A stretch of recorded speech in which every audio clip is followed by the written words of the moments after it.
বাংলাদেশের সঙ্গে 3টি করে ওয়ানডে ও টি-20 ম্যাচ খেলতে আগামী মাসের মাঝামাঝি ঢাকায় আসবে ওয়েস্ট ইন্ডিজ।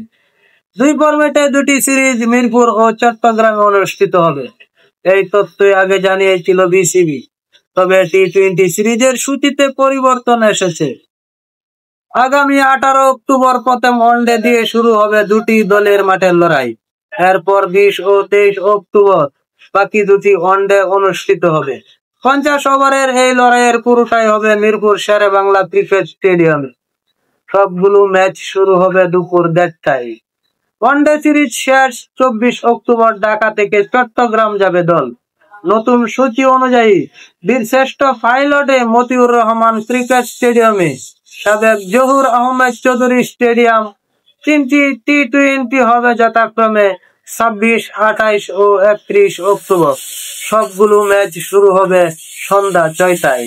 বাংলাদেশ ও ওয়েস্ট ইন্ডিজ উভয়ের জন্য আসন্ন সিরিজ গুরুত্বপূর্ণ, কারণ এটা হতে পারে 2026 টি-20 বিশ্বকাপের আগে দুই দলের জন্য শেষ মুহূর্তের প্রস্তুতি মঞ্চ।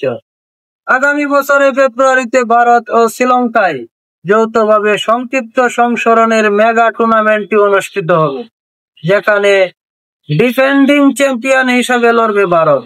এর আগে 2024 সালে ডিসেম্বর-জানুয়ারিতে বাংলাদেশ শেষবার ওয়েস্ট ইন্ডিজ সফরে গিয়েছিল, যেখানে 3 ম্যাচের টি-20 সিরিজ ক্যারিবিয়ানদের প্রথমবারের মতো হোয়াইট টস করেছিল টাইগাররা, যার মধ্যে 2012 সালে আয়ারল্যান্ডের পর প্রথমবার 3 ম্যাচের টি-20 সিরিজে প্রতিপক্ষকে তাদের মাঠে দবর ধুলায় সাজ পায় বাংলাদেশ। অবশ্য সেই সফরে টাইগাররা ওয়ানডে সিরিজে হোয়াইট ওয়াশ হয়েছিল। এর আগে 2 ম্যাচের টেস্ট সিরিজ শেষ হয় 1-1 সমতায়।